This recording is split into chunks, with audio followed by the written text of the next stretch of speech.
Namaskar. We will continue with our session on consumer learning. We began with consumer learning, which was the module 6.2 yesterday, and we have discussed the definition and meaning of consumer learning, the basic elements, nature and characteristics of consumer learning, the various approaches to learning. In the sense, we spoke of the behavioral approach to learning and the cognitive approach to learning. We have also started with the fourth topic, which is learning theories and their implications for marketers. Yesterday we began with the behavioral learning theories, and we spoke about how Pavlov and Skinner have contributed to the behavioral theories of learning. We said that the behavioral approach defines learning in terms of an association between a stimulus and a response. The stimulus being an external object, person, situation, and that a person senses and perceives, and the response is the reaction or the behavior of the person that occurs in reaction to the object, person, or situation. And we spoke about Pavlov's experiment on dogs, where we saw how an unconditioned stimulus led to an unconditioned response, a neutral stimulus led to no response, then the unconditional stimulus when paired with the conditional stimulus led to a unconditioned response, and through repeated pairings we saw how ultimately left alone when the conditioned stimulus was placed, it led to a response which had now become conditioned, and the dog had learned to salivate at the sound of the bell, the ringing of the bell, even in the absence of the meat. So we spoke about this here, and we did say that learning occurs as a result of a connection between a stimulus and response, and it takes place through a process of conditioning. And this theory of Pavlov's theory of conditioning has also been referred to as the theory of classical conditioning, or the theory of respondent conditioning. And we in conceptual terms, according to Pavlov, learning takes place when an unconditioned stimulus results in an unconditioned response. Simultaneously, subsequently, an unconditioned stimulus paired with a conditioned stimulus leads to a conditioned response, and finally, upon repeated pairings, the conditioned stimulus alone will lead to the same conditioned response. So this is where we had stopped yesterday, and we will continue from there. We have discussed the theory in the previous session. Today we will speak on the implications of the theory. Now the classical theory, or the Pavlovian theory, has implications for a marketer. Consumers respond to learning via a classical conditioning in three cases. One, when the level of perceived risk is low, so the level of cognitive effort that a person has to put in is less. Two, products are low on differentiation, so there is hardly any differentiation or hardly any difference amongst the different products or the brands that are available. And three, these purchases are routinized purchases, and we are generally speaking about convenience goods and impulse goods. Now there are certain concepts which actually derive from the theory of classical conditioning, and we will be discussing these concepts as repetition, stimulus generalization, and stimulus discrimination. Let us first begin with repetition. Now yesterday, in the previous session, we have seen how Pavlov used the dog, and he used meat and bell, and it was a repeated association between the bell and the meat, which gradually gave to a response which was dog salivating even in the absence of the meat. So the repeated pairing of the conditioned stimulus and the unconditioned stimulus led to an association between the two, so much so that it resulted in a similar response even when the unconditioned stimulus was missing. So the more a conditioned stimulus is paired with a unconditioned one, the stronger becomes the association and the more likely it is to be remembered. Now it is because of the principle of repetition that the dog had learned to salivate even at the mere ring of a bell. He had begun to associate the meat and the bell, and classical conditioning had taken place. if you see in terms of marketing, all different kinds of signs, symbols, logos, colors, jingles, they all get associated with each other, and they help they facilitate consumer association, help associate consumer learning through the process of association. That is the reason why marketers play their advertisements, they repeat their messages either in print or in audiovisual media across channels several times a day. The assumption is that repetition slows down the pace of learning. For example, we have Hindustan Unilever, which advertises for its various brands separately all day long on various TV channels, while the brand Lux or Lirul or Dove, which are all of these are individual brands, while they are advertised individually and separately, the advertisement always concludes with a Hindustan Unilever logo, which happens to be the parent brand. So we see how the marketer tries to use the logos, the symbols, the jingle, all the various colors or signs or symbols together so as to create an association between these, and these could actually facilitate a consumer learning. Now there also is a merit to there is also a demerit to this, in the sense that too much of repetition may lead to boredom. Too much of repetition leads to fall of attention, and subsequently it leads to very little retention. So there will be a fall in attention leading to subsequent fall in retention. This is called the satiation effect. So when a particular ad is played again and again and again and again, and you watch it as a consumer, you watch it so many times a day being played on different channels, you begin to lose interest. So the level of perceptual selectivity becomes low, and gradually there is fall of attention and subsequent fall of retention, and it has a negative effect. So the marketers basically go in for a variation, and they try to bring about variations in their advertisements, either in the message content or in the context, or in the music being used, the jingle being used, the celebrity being used, or so in order to prevent what we call advertisement wear out, a marketer tries to convey his message differently through a variety of formats across different channels, across different themes, whether it is in audiovisual media or in print media. Now, when marketers use a variety of formats, or they try to bring about changes across a message content or context or the communication, in general, we refer to this as two kinds, or two broadly classified kinds of variation. This variation could happen in the form of a cosmetic variation or a substantive variation. Now, what happens in a cosmetic variation is that a change is brought about in the context, or in the background, or in the celebrity or the spokesperson, or in the font size, or in the print type. The message content remains the same. So in the cosmetic variation, while the content remains the same, the context changes. This context could be in the form of the scenery, the background, the jingle, the music, or the the celebrity or the spokesperson. So we call this cosmetic variation. So we have a classic example of Lux, which for many years advertised in this as saying Lux Filmi Sitaron Ka Sabun. So the message content remained the same, although it was endorsed by leading film stars and film actors of those times, whether it was Hema Malini or Rekha or Shri Devi. So the content remained the same, but the celebrity changed. So such a kind of variation is referred to as cosmetic variation.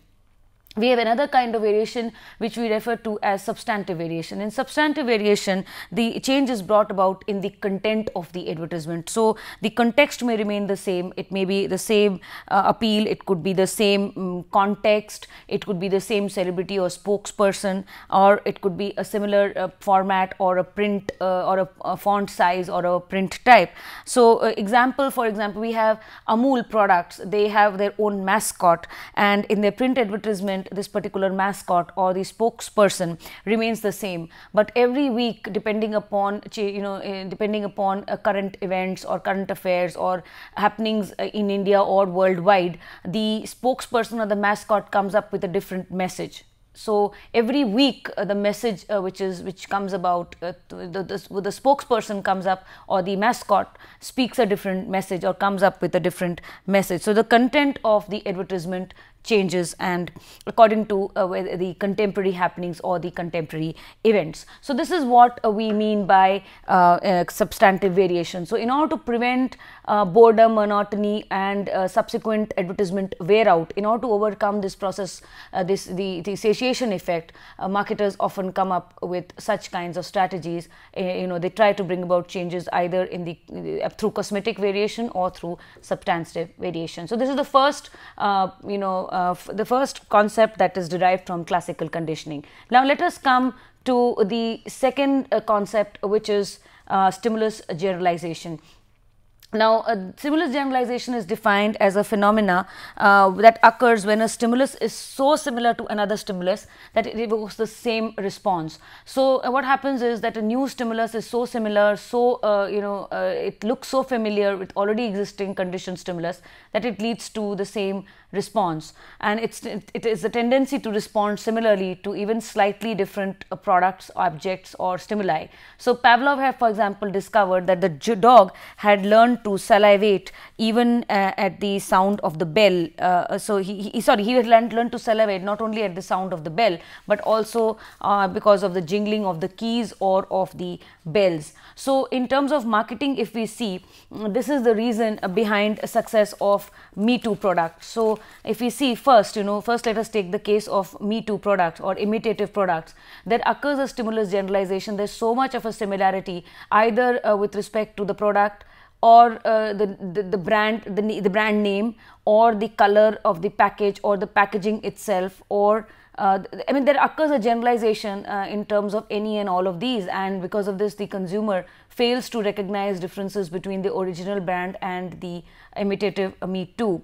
So there may be similarity in terms of the logo or the packaging or the name itself or the advertisement, and so consumers begin to confuse the Me Too with the original products, and they go in for purchase of imitative products or Me Too. So we have classic example, like you have Puma versus Pama, or Adidas versus AppKids, or Sony versus Sonia, or Panasonic versus Panasonic, and KFC also versus KLC. So these are some examples where we see, because there is a similarity either in the brand name or the way in which the brand is written, or there is a similarity in the logo, or there is a similarity in the color of the package, or the labels, etc., that consumers often fail to recognize differences between the original and the Me Too, and they go in for the stimulus generalization takes place, and they go in for products which are Me Too and imitative products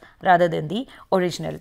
The second learning which we draw out from stimulus generalization is that competitors, very often in the form of market challengers and market followers, want to encourage stimulus generalization. They would learn to take advantage of the market leaders' position. So they try to bring up such they try to design their product or in such a manner, or they try to design their brand in such a manner that consumers do get confused. So in a way, what we're trying to say is that market challengers and the market followers make deliberate attempts that the consumer gets confused, and they try to through this confusion they try to take advantage of the market leader's name or his reputation or his brand. So they go in for similar advertisements, or they go in for similar packaging, or they may even use similar spokespersons or celebrities in their advertisements.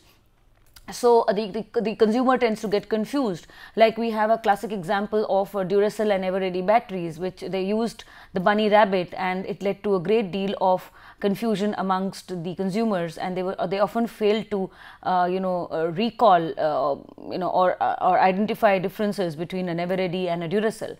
So this is how while we will see that subsequently we will see the market leader does wants to encourage stimulus discrimination, but market followers or challengers always may sometimes want to encourage stimulus discrimination. stimulus generalization. So the third implication is that when a brand is very successful and the marketer is diversifying into other related product lines, the marketer basically may adopt this principle to encourage generalization of all new product lines by using similar packaging or similar logo for all the different products in the product line. So we will speak of something here, that when a particular brand is very successful and the marketer is diversifying into other related product lines, he often uses this principle of stimulus generalization to encourage, encourage a similar reaction on the part of the consumer. He may adopt the principle for all the new product lines by using similar packaging for all the different products in the product line. So he himself may decide to go in for generating stimulus generalization. We have examples in the form of product line extensions, brand extensions, family branding and licensing. So let us see across each of these, we'll take some examples to see how through product line extensions, brand extensions, family branding and licensing, the principle of stimulus generalization is enforced.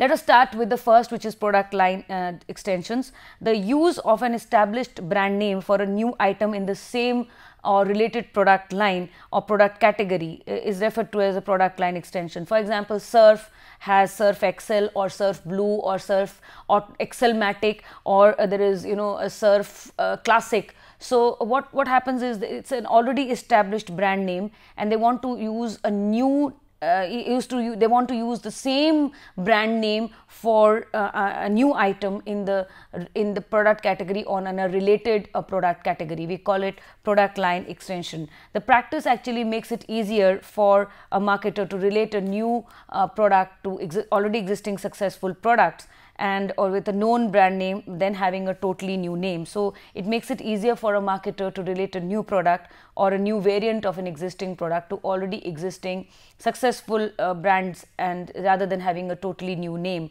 So however, it's very important that marketers do this with caution, because in case a new item in the product line is introduced, or a new variant in the product line is introduced, or a new product in the product category is introduced with the same brand name and fails in the market, so it tarnishes the image of the already existing product, already existing brand as well. So while marketers would like to encourage using their successful brand name across new variants in the same product category or new products in new product lines, it can also prove a little dangerous. Talking of brand extension, this implies the use of an existing brand for a new product. Family branding, we also call that umbrella branding. It is the practice of using the same brand name for the whole lot of products or the whole line of companies' products, so as to generalize very favorable brand associations from one product to another. So a large number of products capitalize on the reputation of the company. So you have Amul, which is Amul chocolates and Amul ice cream and Amul Masti and Amul Lassi, and you have Amul Mishti Doi and the like. So they all basically try to gain advantage of the successful brand Amul, and all the various products under the Amul are branded as an umbrella under the umbrella of Amul. So we call that family branding. And then there is licensing, which is the permission to use a well-known brand well-known brand name to products and services of another manufacturer or service provider. The advantage is that it leads to instant adoption, it leads to instant recognition as a quality brand or as a very successful brand, as has happened with McDonald's or KFC or other such franchises. So you will see that in all of these, across all of these, whether it is product line extensions or brand extension or family branding or licensing, the marketer is trying to use in some form of the other a successful brand name and trying to take advantage of that successful brand name to extend it to other newer product lines or product variants or product items, etc. So all of this is actually a part of stimulus generalization, because it shows very clearly that if people have a favorable attitude towards a brand, that would also get manifested, and that would also extend along other product categories in the same brand. So this is the second principle, or the second concept in classical conditioning. So we come down to the third principle, which is stimulus generalization, which is stimulus discrimination. Now, the opposite of stimulus generalization is stimulus discrimination. It is the ability to differentiate stimuli from another stimuli, or a particular stimuli from similar stimuli. And marketers many a times want to stand out from the rest, so they try to position their brand by showing how different they are, how unique they are, and how better they are from their competitors. They basically use the USP or unique attributes, or show how better they are in over their competitors. So in case of stimulus generalization, the marketer makes sure that he wants to be associated with similar brands, but in discrimination he makes sure that he stands out, he is opposite, he is different from the other stimuli or from previously other stimuli. So he does not, so that the consumer does not exhibit the same response again. So we see here that while on one hand marketers may want to prefer stimulus generalization, on the other marketer may make sure that consumer is able to differentiate the new stimulus from previously existing ones, so that they do not exhibit or repeat the same behavioral response to response again. Now, let us talk about the overall contribution of classical conditioning theory, or Pavlov's theory, to the field of marketing. The theory provides very valuable insights into understanding consumer behavior. However, consumption patterns or consumption behavior is much wider, much broader. It is lesser predictable, and much of it falls beyond the realm of repetition or stimulus generalization or stimulus discrimination. As we discussed very briefly yesterday, classical conditioning theory was counter-argued by the neo-Pavlovian or the neoclassicalists, who said that it is not just a reflexive action, and it is much beyond. So the neo-Pavlovian theory views consumers as much active entities rather than passive ones, while Pavlov said that human beings are passive entities who can be taught to exhibit certain kinds of behaviors. The neo-Pavlovian theory counters that, and that is why in terms of in terms of consumer behavior, we can see that consumers are very active and they are not passive. So they are information seekers. They go in for extensive search for information, and they make purchases of products after making very careful evaluation of alternatives. So what also gets missed out in this classical theory is the impact of pleasant experiences and rewards on subsequent purchase. This pleasant experience which will impact future purchases is absent so far as Pavlovian theory is concerned, but is very much present in the theory which was proposed by Skinner. And so the behavioral approach also takes into account the impact of the pleasant experiences or rewards that consumers gain out of a purchase. So next we will speak about this particular theory, where we will talk of reinforcement, we will talk of rewards and pleasant experiences. So this is what Pavlov said, and this is how the neoclassical or the neo-Pavlovian Pavlovians countered it by saying that consumers are very active, they actively search for information, they are information seekers, they make very sound decisions. Purchases do not happen on reflex, and consumers put in a lot of effort to gain information and finally make purchase decisions and make very sound decisions based on logic and rationality. And again, as I said, while Pavlov ignored the impact of pleasant experiences on future purchase, which is something which Skinner gave a lot of importance to. So now let us come to Skinner's theory, or which we also refer to as the operant or instrumental conditioning theory. Now, the operant or instrumental conditioning theory was proposed by B.F. Skinner, who was an American psychologist in the 1950s, and here he basically gave focus on the impact of consequences or the impact of reaction or the impact of responses that have a role to play on the process of learning. So Skinner also spoke about the association between the stimulus and the response, but he spoke of it from the opposite. He said it is actually the response which leads to the stimulus, and learning takes place through the RS, or R leading to S, rather than the SR connection which was proposed by Pavlov. So learning takes place through operant conditioning or instrumental conditioning. So Skinner said that a living entity, whether it is a human being or an animal, acts instrumentally. They would try to behave in a particular manner that gives them certain rewards. So they would act out certain behavior that would make them feel rewarded and make them get what they want. On the other hand, they will avoid such kinds of behaviors or such kinds of actions that would be punishing and that would not give them what they want. So it bases itself on the assumption that behavior is a function of its consequences. Skinner experimented on rats and pigeons. So his theory was based on his experiments he conducted while working with such animals, which is birds, animals and birds, whether they were rats or pigeons. He developed a cage which came to be known as the Skinner's box, and the cage had a mechanism which facilitated the learning process. The cage had certain levers and keys.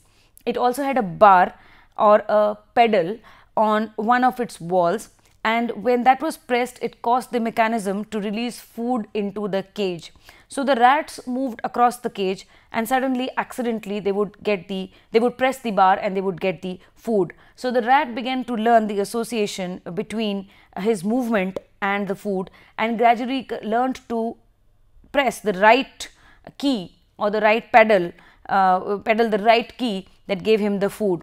So Skinner repeated these experiments later on with pigeons, and as and when they pecked on the right key, food was released. So the food acted as a reward, where the rats and pigeons were rewarded with food for choosing the appropriate behavior, and thus a positive reinforcement took place. Over a period of time, Skinner decided to withdraw the food. While the rats and pigeons made the correct movement, food was no longer released, and the creatures were very, very disappointed. So after several attempts at unrewarding consequences, they stopped pressing the right lever or the right pedal or the right keys. So this was referred to as extension. And here Skinner concluded that any behavior which is behavior is a function of its consequences. Any behavior which is followed by pleasant events means that there is a reinforcing stimulus, and that is something which is likely to be rewarded. Or a positively reinforced behavior is something which will increase the likelihood of such a behavior which preceded the reinforcement. So positive reinforcement takes place, and the behavior which preceded the reinforcement is more likely to occur again. On the other hand, any behavior that was not followed by a pleasant experience and that was followed by an unpleasant experience was going to be a non-reinforcing stimulus, and is something which would be less repeated, or this particular behavior which preceded the negative reinforcement would be less likely to occur again, and it would not happen in future. So operant conditioning theory, or the classical the instrumental conditioning theory, says that people learn how to act certain kinds of behaviors that are positively reinforced, and they will avoid certain kinds of experience, certain kinds of actions which are negatively reinforced. So any kind of action which leads to a punishment or which is unrewarding is less likely to occur again. Operant or instrumental conditioning learning occurs when a person learns to act out certain kinds of behavior that are positively reinforced and avoids those acts of behavior that are unrewarding or that are punishing, or where there is negative reinforcement. Now let us take the example of a product like shoes. For example, a person wants to buy a shoe. He goes to the shop, he tries out different brands, he tries out different kinds of shoes, different sizes of shoes, and he'll continue with the trial and error process till he manages to get a shoe which is most comfortable and most rewarding. So the next time he wants to buy a shoe, he would repeat the behavior, he would repeat the purchase, and he'll go to the store and ask for that particular brand or that particular type of shoe and that particular size of shoe. This is because the satisfaction or response with the purchase of the brand or the type of shoe or the size of shoe positively reinforced his behavior towards his next purchase of shoes, which becomes the stimulus. So here it is a connection between the response and the stimulus, with response leading to a stimuli. So the satisfaction with the previous act of purchase is reinforced, and he moves towards his next purchase of shoes of a similar kind, of a similar type, of a similar size, which acts as a stimulus. So in this way we learn to behave, we learn to exhibit all those kinds of behavior, we learn to repeat such kinds of behavior which inculcate a habit that is rewarding. Now we will talk of the different types of reinforcement which Skinner spoke of. Skinner said reinforcement is of two types, positive and negative. Both positive and negative reinforcement will be used to encourage certain kinds of behavior. Positive reinforcement consists of an outcome that strengthens the likelihood of a response being repeated. For example, if an activity is followed by a reward, the likelihood of its repetition increases. On the other hand, we have negative reinforcement. It's an outcome that is also aimed to encourage a response or a specific behavior. In other words, through a negative reinforcement, a person is taught to act out an alternative behavior which is more rewarding. So we can also discuss this in terms of an example in marketing. If a person enjoys the food he eats in a restaurant, the likelihood of his going to the restaurant, eating the food, and maybe eating the similar kind of food will increase. So this will be an example of a positive reinforcement. On the other hand, we have insurance companies, for example, they make consumers aware of undesirable consequences, that in case something happens to the head of the family or the bread earner or the house or the possession. So people are taught to avoid certain such negative consequences by buying out life insurance policies or medical insurance policies or fire, theft and burglary insurance, etc. So this is example of a negative reinforcement. So both positive and negative reinforcement can be used to encourage the desired behavior. Positive is which is going to encourage the likelihood of a response being repeated. So the person goes to the restaurant, wants to have the same food because he had a satisfying experience with the food he purchased and consumed last time. On the other hand, negative reinforcement is also going to encourage you to act out a certain kind of a behavior to avoid consequences which is unrewarding or punishing, or which is something which is and he is taught to act out an alternative behavior that is more rewarding. So marketers, insurance companies, for example, teach you or try and provide you information.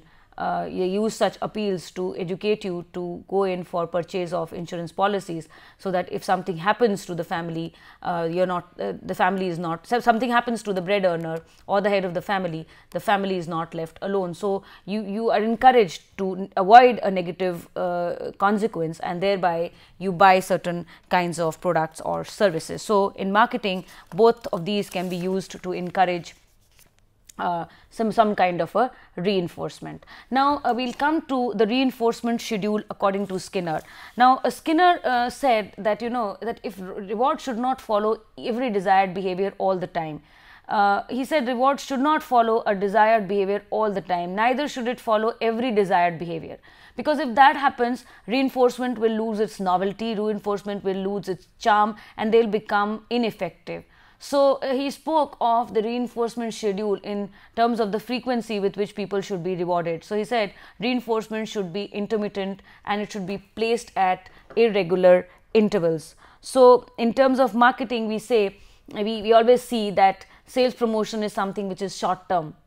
Okay, many a times a consumer is just caught unawares or is caught by surprise, and he rushes to the store and buys something where there is a promotional activity on. So it basically comes as a delight, or first as a surprise and second as a delight to the customer. But if a store is running on sales promotion all the time, all the year round, then there's no charm left with the store or with the brand. So similar is the impact of loyalty programs in retail stores or frequent flyer programs for customers. So it is basically again here some level of reinforcement to be provided, which should be on a intermittent or on an irregular basis. Coming to the assessment of the theory. So, the theory of operant conditioning highlights the impact that reinforcement has on learning.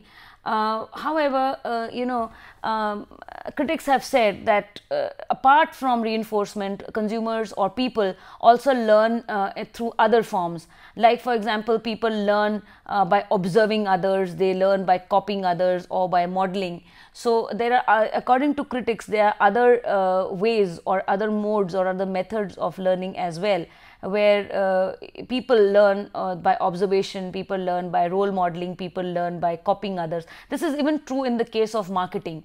While the theory, we can say yes, reinforcement definitely develops brand loyalty, and Skinner did, his theory has to be appreciated on that account. But nevertheless, it has also been seen that much of learning also takes place when we see other people buying certain products, using certain products. So we also go in for purchase of products either because of the benefits other users are gaining, or because of social approval, etc. So, it's learning happens not just because of reinforcement, but other elements in the environment as well.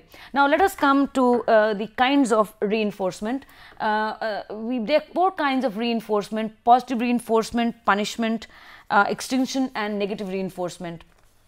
Now, as we'll see here in the figure here, pleasant event may be applied or a pleasant event may be withdrawn.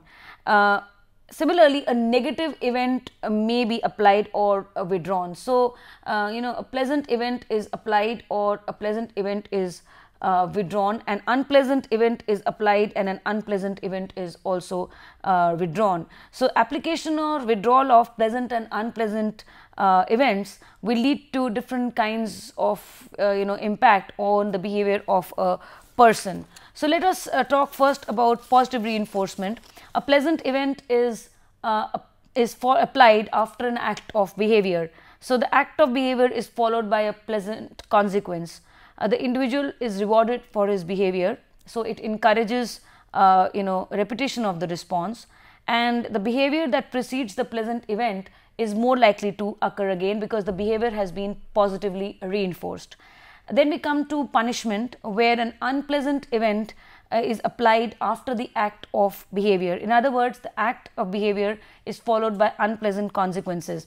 The individual is punished for his behavior, thereby discouraging repetition of such a response. Thus, the behavior that precedes the unpleasant event is weakened and becomes less likely to occur again.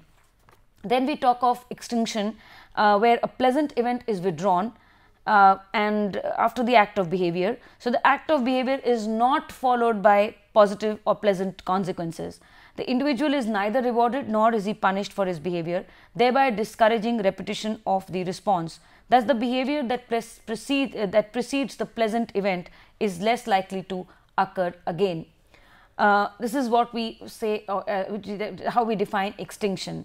And then we have negative reinforcement, where an unpleasant event is withdrawn after the act of behavior. So, the act of behavior is not followed by unpleasant consequences. The individual is not punished for his behavior, thereby encouraging repetition of the response. Thus, the behavior that precedes the event is more likely to occur again. So, that's how we will see the application of pleasant and unpleasant events will lead to varied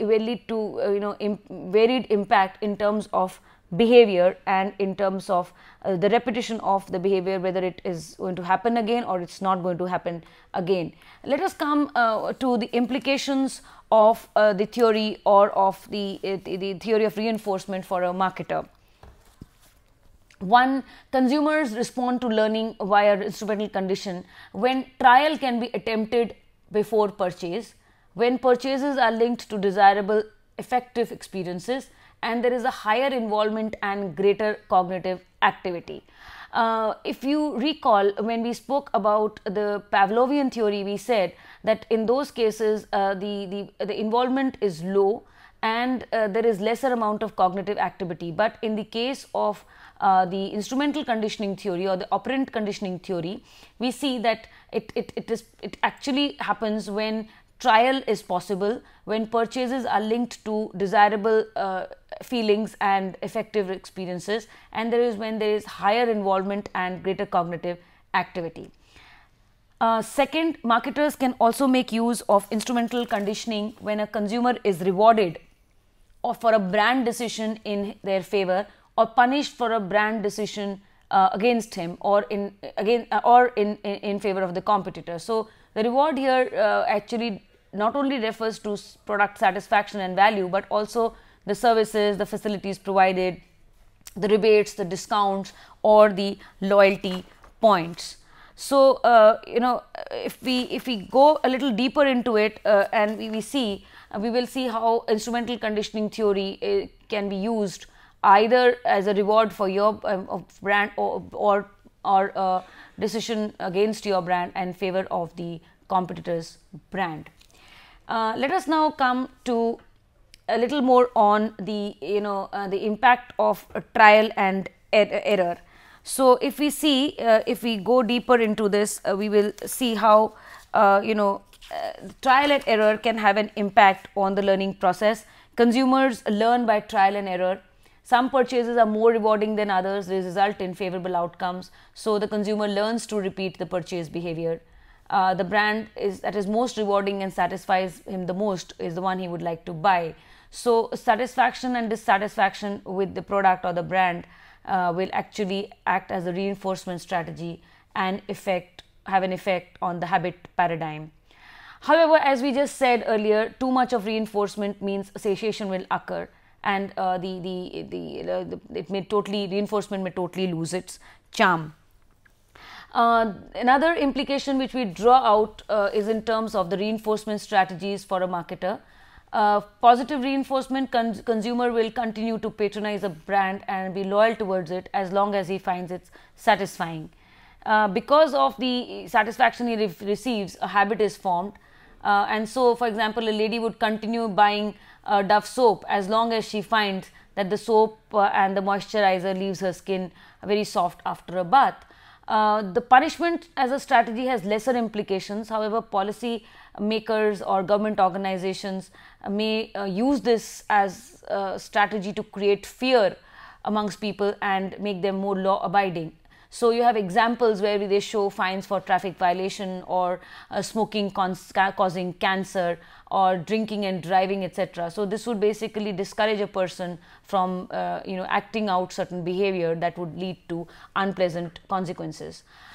Extinction also extinction as a reinforcement strategy also has implications for a marketer. If a company is frequent with providing discounts and rebates and suddenly withdraws such schemes, then the consumer would be discouraged from purchasing. So in this way, consumers have become used to such discounts, and if such schemes are withdrawn, the likelihood of purchase from a brand reduces. For example, Couton's retail has positioned itself as a high fashion value for money brand that is always on sale. Okay, so now bargain hunters and price sensitive consumers would like to buy from Couton's, but if Couton's withdraws such schemes, so it's going to be the consumer buying from them, likelihood of consumers buying, price sensitive consumers buying from them will reduce.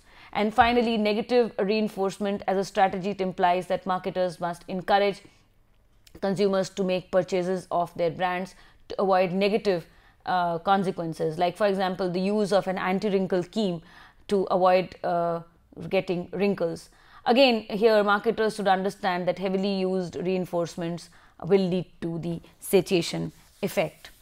Now let us come to the overall contribution overall contribution of the operant or the instrumental theory, where we see that the theory contributes to the understanding of consumer behavior. Again, as we see, there is much more than exists to this particular theory. People do not always look at rewards or opportunity costs. They often make a lot of purchases based on emotions or out of social forces. So critics have said that people, not all learning is reward based, not all learning is due to reinforcement. Learning also occurs because social pressure or peer emotions or feeling. Behavior occurs as a result of emotions and feelings, and this will have a different kind of a reinforcement. So also people do not always look at rewards, or people do not always look at opportunity costs. People also buy out of moods, emotions, or because of social pressure. Also, learning takes place not only due to the association between a response and a stimulus, but also because of role modeling, observation, copying. Much of learning also takes place because of acquisition of knowledge, information, and cognition. So that is why the particular theory has come up to be criticized by some schools of thought. Now, let us come to this brings us to the conclusion of this session on learning. Let us now move towards the references. So, Arcel, Consumer Behavior and Marketing Action, 4th edition, PWS, Kent, Boston. Loudon and Della Bitta, Consumer Behavior, 4th edition, 2002, Tata McGraw-Hill. Kotler and Keller, Marketing Management, 13th edition, Pearson. Peter and Olson, Consumer Behavior and Marketing Strategy, 7th edition, 2005, McGraw-Hill. Schiffman and Kanu, Consumer Behavior, 8th edition, 2004, Prentice Hall. And Wells and Prensky, Consumer Behavior, John Wiley, 1996. Let us now come to frequently asked questions. So you can be asked a question on write short notes on the following, which is behavioral learning theory, where you will talk briefly about both Pavlov's theory and Skinner's theory. And the second is stimulus generalization, where you will speak about how stimulus generalization takes place and what can be the implications for marketers. You'll also speak very briefly about the applications in terms of product line extensions, brand extensions, franchising, etc. Question number 2, critically assess the theory of operant conditioning. So you'll explain the theory of operant conditioning, and you will see how it's applicable to marketing or consumer behavior, and how this particular theory has been appreciated or criticized by different researchers and academicians. We now come to a quiz. So we start with section A, which is true and false. So the behavioral theorists believe that learning takes place as a result of a person's conscious and deliberate information processing and storage activity. So is this true or is this false? This is a false statement. Okay, behavioral theorists believe that learning takes place as a result of a connection between a stimulus and a response, between a person and his response to the environment. So this is a false statement. Question number 2, when the message content across the advertisement remains the same but a change is brought about in the context or the background or the celebrity or the spokesperson, it is called a cosmetic variation. So this is a true statement. Statement 3, product line extensions refers to the use of an established brand name for a new item in the same or related product category. It's called family branding. So the use of an established name for a new item in the same or related product category is called family branding. So this is a false statement. Okay, it is actually called product line extension. Question number 4,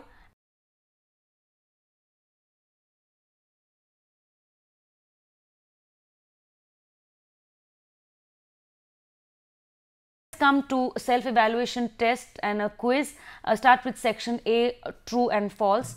Number 1, the behavioral theorists believe that learning takes place as a result of a person's conscious and deliberate information processing and storage activity. So is this a true statement or a false statement? This is a false statement. Behavioral theorists believe that learning takes place as a result of an association between a response and stimulus, or stimulus and response. Question number 2, when the message content across the advertisement remains the same but a change is brought about in the context or the background or the celebrity or the spokesperson, it is called cosmetic variation. So is this a true or a false statement? This is a true statement. Question number 3, the use of an established brand name for a new item in the same or related product category is called family branding. So the use of an established brand name for a new item in the same or related product category is called family branding. Well, this is a false statement. Question number 4, as per the operant conditioning theory, people learn by trial and error. So this statement is a true statement. So statement 1 and 3 are false and statement 2 and 4 are true. The dash theorists believe that learning takes place in response to events or happenings in a person's external environment. So this is a fill in the blank. The dash theorists, so it is the behavioral theorists who believe that learning takes place in response to events, happenings in a person's external environment. So question number 2, according to Pavlov, learning occurs as a repeated connection between dash and dash. So between stimulus and response. Question number 3, stimulus dash is the ability to differentiate a particular stimulus from among similar stimuli. So stimulus discrimination is the ability to differentiate a particular stimulus from among similar stimuli. Question number 4, dash influences the likelihood of repetition or non-repetition of a response.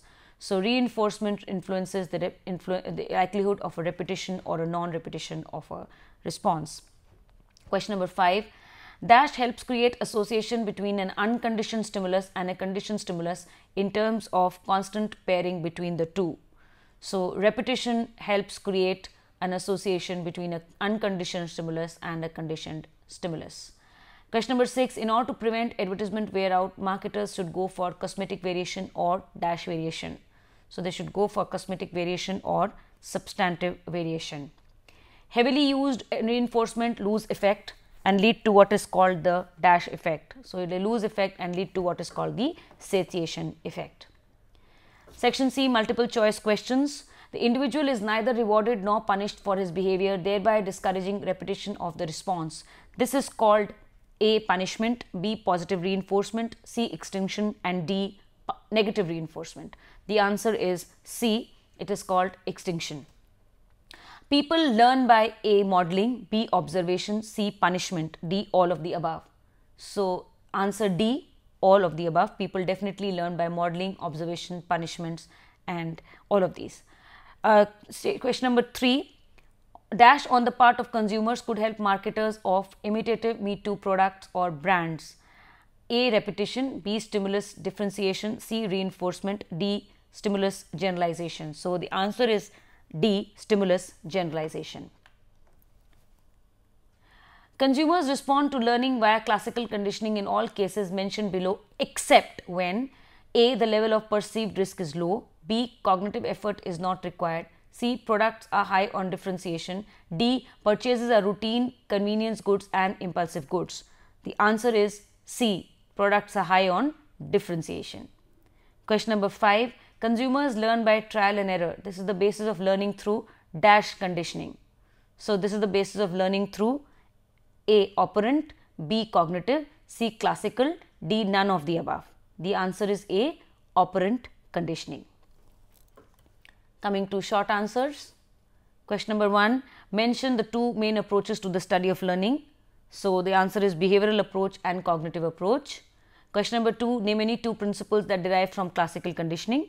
So it could be repetition, stimulus discrimination and stimulus generalization. And mention the 4 kinds of reinforcement strategies. So the 4 kinds of reinforcement strategies are positive reinforcement, negative reinforcement, punishment and extension. This brings us to the conclusion of this particular session.